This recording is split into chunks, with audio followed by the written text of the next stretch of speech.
কোনো গুনাহ নাই রে বাবা। সেই নবী তাইফের ময়দানে রক্ত দিলেন।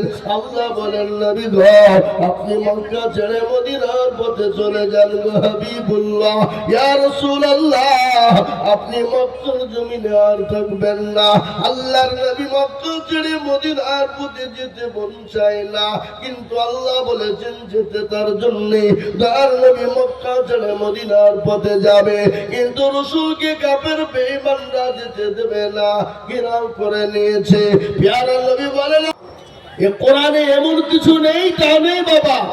আপনার রাঙ্গলদিয়া থেকে নিয়ে চাষবাস থেকে নিয়ে উকিল জজ ব্যারিস্টার পুলিশ অফিসার পর্যন্ত এটু জেনে কোরআনের ভিতর আল্লাহ দিয়ে দিয়েছেন। কি বলছেন আপনারা বলুন, আছে না নাই?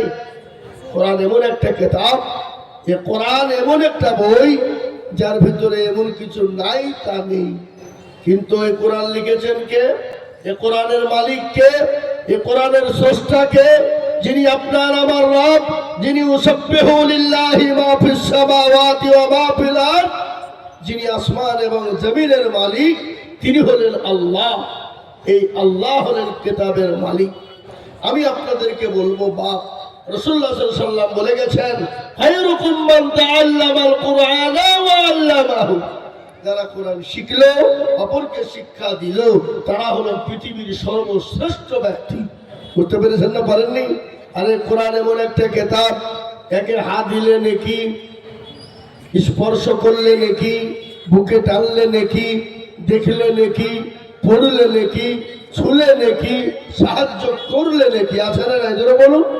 এই বাবা আছে না নাই? এই কিতাবটা এমন একটা কিতাব, তাই এই কোরআন বলেছেন ওয়া মা খালাকতুল জিন্না ওয়াল ইনসা ইল্লা লিয়াবুদুন।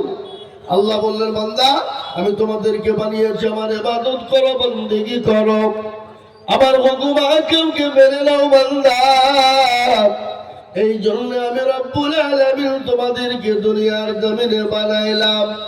ও বান্দা শোনো, আমি দুনিয়াতে তোমাদেরকে কেন বানিয়েছি?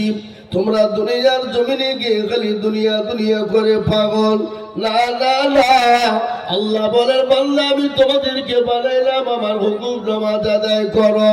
ও বান্দা যদি তুমি নামাজ আদায় করতে পারো আমি আল্লাহ তোমাকে দুনিয়ার জমিনে শান্তি দেব, পরকালে শান্তি দিব। আমি আল্লাহ তোমার জন্য কবরটা সুখময় করে দেব। কিন্তু মুসলমান নামাজ পড়ে, কথা বলে পড়ে। আজকে মুসলমান তো নামাজ পড়ে না, কিন্তু মুসলমানদের জন্য 5 ওয়াক্ত নামাজ জরুরি কিনা জোরে বলুন। কিন্তু আজকে আমাদের দেশের লোক নামাজ পড়ে না। 2% মুসলমান নামাজ পড়ে, 98% মুসলমান নামাজ পড়ে না। পড়ে গো 98% মুসলমান নামাজ পড়ে না, 2% মুসলমান নামাজ পড়ে, only for 2। আপনি এই 2% যারা নামাজ পড়ে আপনি কি মনে করছেন যে 2% লোকের নামাজ হয়ে যায়? হয় না, কোন রকম 1% লোকের নামাজ হয়। আর 1% লোকের নামাজ 20 বছর 15 বছর 30 বছর ধরে নামাজ পড়ে, মুরব্বী হয়ে গেছে, চোখে নরম, দাঁত ঢিল হয়ে গেছে, চলতে পারে না। এই গেরেটা চলতে পারে না, বাড়িতে খেলার খেলার। এ বাবা মসজিদে নামাজ পড়ে, কিন্তু তাকে জিজ্ঞেস করেন তাত্তাহিয়াতু জানে না, দুরূদ শরীফ জানে না, দোয়া কুনুত জানে না, দোয়া মাসুরা জানে না, দোয়া সালা জানে না, ইন্না তাইনা কুল, দেখা যায় তার মধ্যেও 20টা ভুল। কি বুঝছেন আপনারা বলুন? এই কথা বল না কেন? আছে না নাই? হ্যাঁ, এরা শিখেও না, শেখার চেষ্টাও করে না, শিখেও না, শেখার চেষ্টাও করে না। আজকে আমি আপনাদেরকে বলবো বাপ, নামাজ এমন একটা জিনিস জীবনকে শীতল করে দেয়, মনকে শান্তি এনে দিতে পারে যদি নামাজের মতো হয়ে যায়। কিন্তু সে নামাজ তো আমাদের নেই। এ মুসলমান আজকে নামাজকে কায়েম করতে গিয়ে আল্লাহ রাসূল তাইফের ময়দানে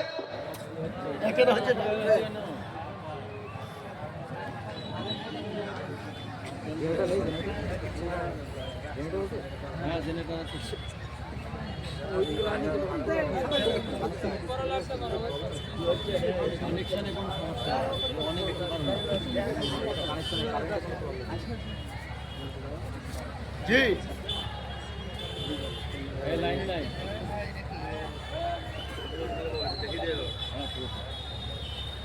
এখানে কলিটার তেল পুড়বে, জেনারেটর চললে জেনারেটর বন্ধ করে ফিচা এই লাইনটা কো লাইটম্যান কো क्या सेट में लाइटम्যাन को अच्छा अच्छा এলোমেলো হয়ে हां वो बॉक्स में बोले थे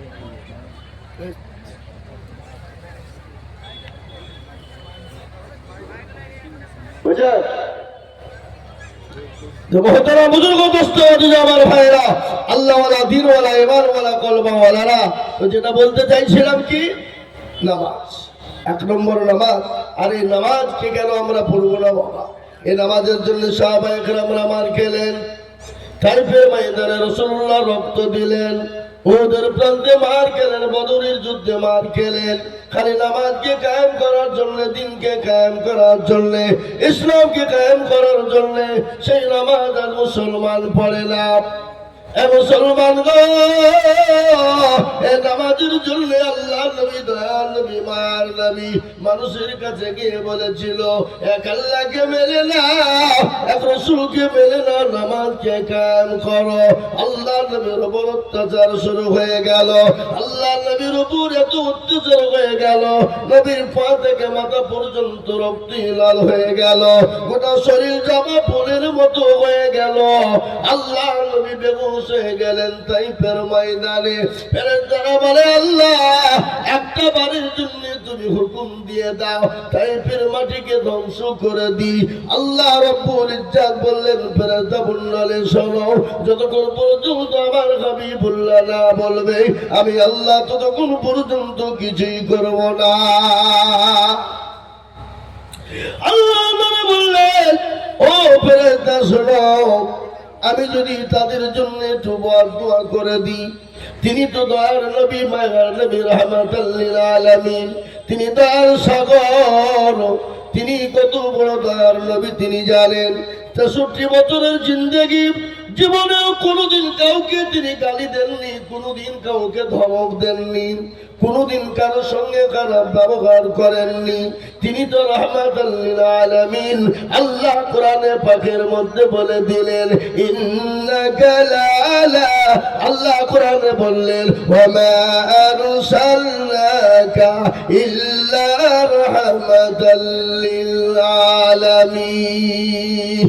আমার আল্লাহ নবীকে রহমত স্বরূপ দুনিয়া জমিনে বানিয়ে দিলেন, দুনিয়া জমিনে পাঠিয়েছেন। খালি রহমতই নয় বাবা, নবীর চরিত্র আখলাকটা কেমন ছিল সেটাও শুনলেন। আল্লাহ কোরআনে পাকে বললেন, ইন্নাকা লাআলা খুলুকিল আযীম। আল্লাহ বললেন, পৃথিবীর জমিনে এত চরিত্রবান, এত ভালো মানুষ, এত ভালো, এত চরিত্রবান, চরিত্র এত আখলাক ভালো পৃথিবীর জমিনে কাউকে বানাই নাই এবং কেমন পর্যন্ত কোনদিন বানাবো না। সেই নবী, বিশ্ব নবী, যিনাকে আল্লাহ বিনা হিসাবে জান্নাত দিয়ে দেবেন, তিনি তো বেগুনাহ, তিনি তো মাসুম, তিনার তো কোনো গুনাহ নাই রে বাবা। সেই নবী তাইফের ময়দানে রক্ত দিলেন। আল্লাহ বলেন, নবী গো, আপনি মক্কা ছেড়ে মদিনার পথে চলে যান গো হাবিবুল্লাহ, ইয়া রাসূলুল্লাহ, আপনি মক্কার জমিনে আর থাকবেন না। আল্লাহর নবী মক্কা ছেড়ে মদিনার পথে যেতে মন চায় না, কিন্তু আল্লাহ বলেছেন যেতে তার জন্য। দয়ার নবী মক্কা ছেড়ে মদিনার পথে যাবে, কিন্তু রাসূলকে কাফের বেঈমানরা যেতে দেবে না, ঘেরাও করে নিয়েছে। প্যারা নবী বলেন, আল্লাহ আমি মক্কা ছেড়ে মদিনার পথে কি করে যাব আল্লাহ? আল্লাহ বলেন, নবী গো, আপনি কোনো টেনশন করবেন না, আপনি এক মুঠো বালি নিন, আর বালি নিয়ে তাসবীহ কানা পড়ুন, আর কাফেরদের মাথাতে ছিটিয়ে দিবেন, তাদের চোখ দুটো বন্ধ হয়ে যাবে, আর আপনি তাদের হাতের পাঁজর দিয়ে চলে যাবেন। আল্লাহ নবী এক মুঠো বালি তুললেন, তাসবীহ পড়ে দিলেন, কাফেরদের মাথায় ছিটিয়ে দিলেন। আল্লাহ কোরআনের মধ্যে বললেন, ওয়া মা রামাইতা ইয রামাইতা ওয়ালাকিন্নাল্লাহ রামা। নবী গো, আপনি পানিটা নিক্ষেপ করে দিলে আর আমি আল্লাহ তাদের চোখ দুটো বন্ধ করে দিলাম। ওগো রাসূলুল্লাহ আপনি মক্কা ছেড়ে মদিনার পথে চলে যান। গজল আছে না, আজ নবী গো আমার বানায়া বাজার হিজরত করিয়া চলেন মদিনায়। আজ নবী গো আমার ঘরায়া বাজার শুয়ে আছে সোনার মদিনা। আব্দুল্লাহ পৃষ্ঠ হতে মায়াবিনের সেকেমেতে জন্ম নিলেন নবী মক্কাতে। আজ নবী গো আমার ঘরায়া বাজার হিজরত করিয়া চলেন মদিনায়। আজ নবী গো আমার বানায়া বাজার শুয়ে আছে সোনার মদিনা। নবী বলে হযরত আলী আজ বিছানা খালি। নবী বলে হযরত আলী আজ বিছানা খালি, আমার বিছানায় শুয়ে যাও। আজ নবী গো আমার ঘরায়া বাজার হিজরত করিয়া চলেন মদিনায়। আজ নবী গো আমার বানায়া বাজার শুয়ে আছে সোনার মদিনা। আমার ভাইরা কেন নামাজ পড়বেন না? কেন আল্লাহকে চিনবেন না? রাসূলকে চিনবেন না? কেন আল্লাহর দ্বীনকে মানবেন না? আর না মানার কারণে আজকে কাফের বেঈমানরা আমাদের উপর অত্যাচার করে, আজকে মুসলমানদের মারে, আজকে মুসলমানদের মসজিদ মাদ্রাসার উপর আক্রমণ করে। আর আমি বলবো বাপ ও আল্লাহ ওয়ালা দিন ওয়ালা ঈমান ওয়ালারা কলমা ওয়ালারা গো, আসুন আমরা মসজিদ মুখী হয়ে যায়, দিনমুখী হয়ে যায়, কোরআন মুখী হয়ে যায়, আল্লাহ ওয়ালা হয়ে যায়। আল্লাহর তরফ থেকে আমাদের উপরে মাদাদ আসবে। বুঝতে পেরেছেন না? পারেন না? আজকে যদি আমরা মসজিদমুখী, দিনমুখী, ঈমানমুখী হয়ে যাই, পৃথিবীর কোন বেঈমানের ক্ষমতা নাই যে মুসলমানদেরকে শেষ করে দিতে পারে। কিন্তু এই জাতির দোষ আছে না নাই? জোরে বলুন। মায়ের সাউন্ড কিন্তু কম হচ্ছে, বাড়াতে হবে। গলায় ব্যথা হচ্ছে, কালকে ওখানে 3 ঘন্টা কোনো কিছু হলো না, আর আজকে 10 মিনিট না বলতে গলা ব্যথা হয়ে গেল। জি আমি আপনাদেরকে বলবো বাপ ও আল্লাহওয়ালা দিনওয়ালা ঈমানওয়ালা, তাই আমি আপনাদেরকে শুনিয়ে দিই, পৃথিবীর বেঈমানরা যতই চেষ্টা করো ইনশাআল্লাহ ইসলামকে মিটাতে পারবে না, দিনকে মিটাতে পারবে না, কোরআনকে মিটাতে পারবে না। তার কারণ আপনাদেরকে শুনিয়ে দিই, আল্লাহ নবী তার নবীকে মিটিয়ে দিতে চেয়েছিল আবু জেহেল, আবু লাহাব, উতবা, সাইবা মিটিয়ে দিতে চেয়েছিল। আল্লাহ বলেন নবী গো আপনার দরবারে কি দিন থাকবে না, ইসলাম থাকবে না? ওগো রাসূল আল্লাহ বললেন নবী গো আপনি কোনো টেনশন করবেন না। কাফের বেঈমানেরা আজকে ইসলামকে মিটিয়ে দিতে চায়, দিন মিটিয়ে দিতে চায়, কোরআনকে মিটিয়ে দিতে চায়, আমি আল্লাহ তাদেরকে মিটিয়ে দেব, এমন মিটিয়ে দিব যাদের নাম লওয়ার মতো লোক পৃথিবীতে থাকবে না। রাসূল গো আজকে যারা দিনকে মিটিয়ে দিতে চায়, ইসলামকে মিটিয়ে দিতে চায়, আমি আল্লাহ তাদেরকে মিটিয়ে দেব। আর আপনার নাম আছে, ছিল, আগামীতেও থাকবে। আজকে বলুন তো আবু জেহেল, আবু জেহেলের নাম কেউ রাখে? কথা বলি কেউ রাখে? পৃথিবীতে বহু জাতি ধর্ম বর্ণ আছে বাবা, হিন্দু মুসলমান ডোম ডকল মুচি পাথর, কিন্তু কোন ছেলে কি রেখেছে দেখেছেন আবু জেহেল?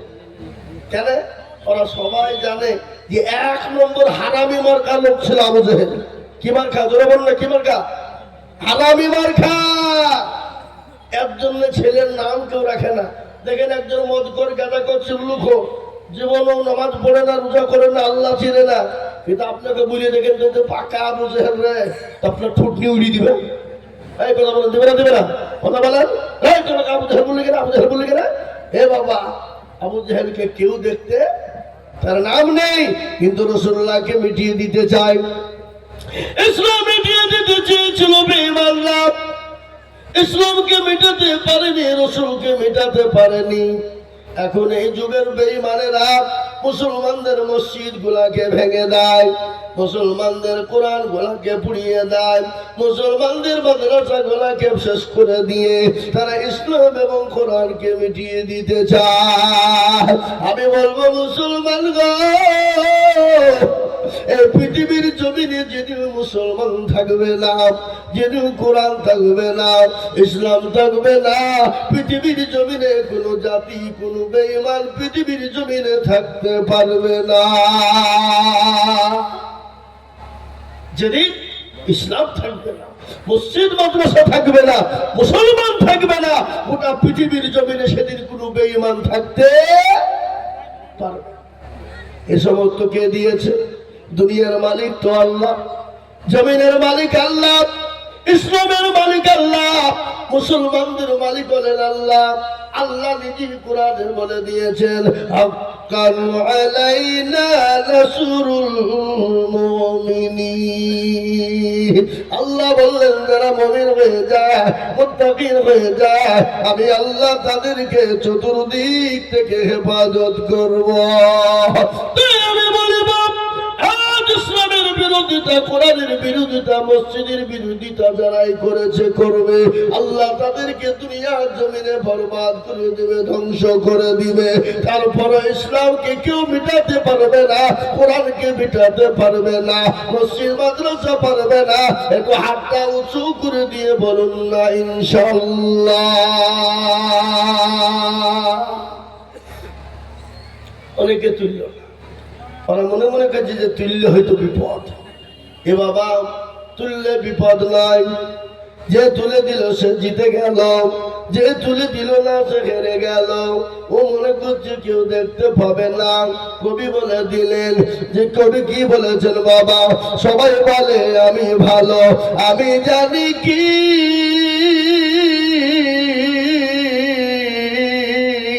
আমার মনের গফল খবর জানে আল্লাহ জি। আলোতে আধারে নির্জনেতে কোথা কি করেছ তুমি সব জানে, তোমার চোখে থেকেও যাবে না ফাঁকি, আমি জানি কি। এ মুসলমান, সকলের সঙ্গে চালাকি চলবে, আমার আল্লাহর সঙ্গে চালাকি চলবে না। এটা কেউ দেখেন, আল্লাহ দেখতে পায়। তাই আমি আপনাদেরকে আবারও বলবো, বাপরে, ডানে বায়ে পিছনে সামনে উপরে নিচে যত মানুষ রয়েছে, আর একবার হাত তুলে বলে হুজুর গো, পৃথিবীর জমিনে বেঈমানরা যদি চালাকি করুক না কেন, যদি তারা ইচ্ছে মতন যা ইচ্ছে করুক না কেন, ইসলামকে মেটাতে পারবে না, দিনকে মেটাতে পারবে না, মসজিদ মাদ্রাসা পৃথিবী থেকে শেষ করতে পারবে না। একটু হাতটা একবার উঁচু করে দিয়ে বলুন ইনশাআল্লাহ। আল্লাহ কোরআনে বললেন, আল্লাহ কোরআনে রব্বুল আলামিন বলে দিয়েছে বাবা, কিয়ামতের দিনে জামানে তারা মেরে দেবে, হাতকে বলবে কোন কাজে ব্যয় করেছিল, হাত বলবে মাওলা ওই ধনী রব্বুল জলসায় বক্তা জিজুল বলেছিল, ও আল্লাহর প্রেমিক কানা, নবীর প্রেমিক কানা, দিনকে ভালোবাসো কারা, দিনের মহব্বত করো কারা, হাতটা তুলো তারা। কিয়ামতের দিনে হাতে কথা বলবে বাবা, জবানটা বন্ধ হয়ে যাবে, শরীরের সমস্ত অঙ্গ প্রত্যঙ্গ কথা বলে দিবে। সেই দিন আল্লাহ এই হাতের বদলা আল্লাহ জাহান্নামকে হারাম করে দিবে, আল্লাহ জান্নাতকে ওয়াজিব করে দেবে। আজ আমি বলবো বাপরে, আজকে এক কোণ থেকে একদিক থেকে বেঈমানরা মসজিদ ভেঙে দিবে, মাদ্রাসা ভেঙে দিবে, আর একদিক থেকে আল্লাহ মুসলমানদের দিলে মহব্বত ভরে দিবে, মুসলমানদের দিলকে বাড়িয়ে দেবে, ইজ্জত সম্মান বাড়িয়ে দিবে, আর একদিক দিয়ে মসজিদ মাদ্রাসা মুসলমানরা তৈরি করবে। এটাই তো কাফের বেঈমানদের সহ্য হয় না। এত অত্যাচার করি, এত মুসলমানদের মসজিদ মাদ্রাসা আক্রমণ করি, তারপরও মুসলমানদেরকে দাবানো যায় না, মুসলমানদের ধর্মকে দাবানো যায় না। আমি বলবো বাপ, ইসলামের মালিককে একটু চিলিয়ে বলুন দেখি, জোরে বলুন কে? আল্লাহ নিজেই বললেন ইন্নাদ-দীনা ইনদাল্লাহিল ইসলাম। আল্লাহর কাছে একটাই মানিত ধর্ম, যে ধর্মটির নাম হলো ইসলাম। এটা গোটা পৃথিবীর বেঈমান জানে, তারপরেও ওরা অত্যাচার করে। ওরা মনে করছে ইসলামকে মিটিয়ে দিতেই হবে। ইসলামকে মিটানো অত সহজ? যারা বলেন অত সহজ? ফেরাউন পেরেছে, নমরুদ পেরেছে, আবু জেহেল পেরেছে, আবু লাহাব উতবা যখন পারেনি, এই যুগের পিয়ামানরা কিয়ামত পর্যন্ত মরতে দম তক পারবে না। যারা ইসলামের বিরোধিতা করবে, আল্লাহ তাদেরকে দুনিয়ার জমিনে মাত্র নষ্ট নাবুদ করে তাদেরকে ধ্বংস করে দেবে। দেবে না? দেবে না? যারা বলুন, এই ভারতবর্ষের জমিনে বাবরি মসজিদ ভেঙেছিল, যার নাম হলো বলবীর সিং। সর্বপ্রথম সেই মানুষটাকে আল্লাহ মুসলমান বানিয়ে দিল। তিনি বলে গেছেন, আমি ভারতের জমিনে 100টা মসজিদ নিজে দাঁড়িয়ে করে দিয়েছি। আলহামদুলিল্লাহ বলবেন না? যারা ইসলামের বিরোধী করবে, আল্লাহ হয় তাদেরকে ইসলামপন্থী বানাবে, নচেৎ দুনিয়ার জমিনে লাঞ্ছিত বেঈমানি করে আল্লাহ তাকে দুনিয়ার জমিন থেকে তাকে তুলে নিবে। কিছুদিন আগে দিল্লির জমিনে এক বেঈমান, যার নাম হলো অসীম রেজা, কোরআনের বিরোধিতা করে সুপ্রিম কোর্টে আপিল করলো। সুপ্রিম কোর্টে কেস ঠেকে দিল, বলো কোরআনের ভিতর থেকে 26টি আয়াতকে বাদ দিয়ে দিতে হবে। মুসলমানদের কলিজা আঘাত করেছে। মুসলমানরা দাঁড়িয়ে থাকতে না পেরে সুপ্রিম কোর্টে তারা পাল্টা কেস করে দিল। সুপ্রিম কোর্টে যারা হলো, গোটা পৃথিবীর কোন মানুষ যদি 26টা কেন কোরআনের একটা আয়াত যদি ভুল দেখাতে পারে, আমরা এই কোরআনকে নিজেই রাখবো না, আমরা কোরআনকে আমাদের কাছ থেকে সরিয়ে দেব। সেই দিন সুপ্রিম কোর্ট অসীম রেজাকে বলেছিল, তোমার এত বড় সাহস, তুমি মুসলমানদের ধর্ম গ্রন্থে তুমি হাত মেরেছ। যিনি স্বয়ং স্রষ্টা, যিনি তিনার তরফ থেকে কেতাব এসেছে, সেই অসীম রেজা বাপের ক্ষমতা নাই বাড়ি থেকে বেরোতে পারে, তার বাপের ক্ষমতা নাই ঘর থেকে বেরোতে পারে, তাকে পুলিশ প্রোটেকশন দিয়ে তাকে আওতায় লুকিয়ে রেখেছে, তার বাপের দিনও নাই বেরোতে পারে। সেই অসীম রেজার নাম নেওয়ার মতো লোক কেউ নেই। তাই আজ আমি বলবো, ওগো মুসলমানেরা, ওগো দিনদার ইমানদার কলমাওয়ালারা, বেঈমানরা হাজারো চেষ্টা করলো ইসলামকে মেটাতে পারবে না, পারেনি, কিয়ামত পর্যন্ত মর্যাদা আনতে পারবে না। আজকে আমার ভারতবর্ষের জমিনে আমার দেশের মাননীয় প্রধানমন্ত্রী, আমার দেশের মাননীয় স্বরাষ্ট্রমন্ত্রী, আমার দেশের বড় বড় জ্ঞানীরা আজকে তারা মুসলমানদেরকে মিটিয়ে দেওয়ার জন্য, ইসলামকে মিটিয়ে দেওয়ার জন্য তারা উঠে পড়ে লেগেছে। আমি বলবো, আল্লাহ মানুষকে ছাড় দেয়, কিন্তু ছেড়ে, জোরে বলুন, জোরে বলুন, আল্লাহ মানুষকে ছাড় দেয় কিন্তু ছেড়ে দেয় না। আল্লাহ আপনার কাউকে ছেড়ে দেবে না। আজকে মুসলমানদেরকে তাড়িয়ে দিতে চায়। এই দেশটা মুসলমানদের দেশ, এই দেশ থেকে মুসলমানদেরকে সরানো অত সহজ? জোরে বলুন।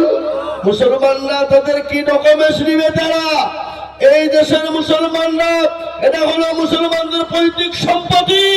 যদি বলেন কি করে হলো? পৃথিবীর সর্বশ্রেষ্ঠ মানব, যিনি পৃথিবীর জমিনে সর্বপ্রথম পা রেখেছিলেন, তার নাম হলো হযরত আদম নবী আলাইহিস সালাম। তিনাকে এই ভারতের জমিনেই ফেলা হয়েছিল, আর তারই সন্তান হলাম আমরা।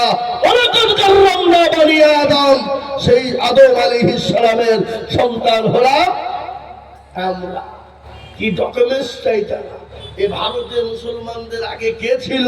আজকে তোমরা দুদিন এসে মুসলমানদেরকে দেশ থেকে তাড়ানোর একটা চক্রান্ত করে বিভিন্ন রকম কায়দা কৌশল করে একবার এনআরসি একবার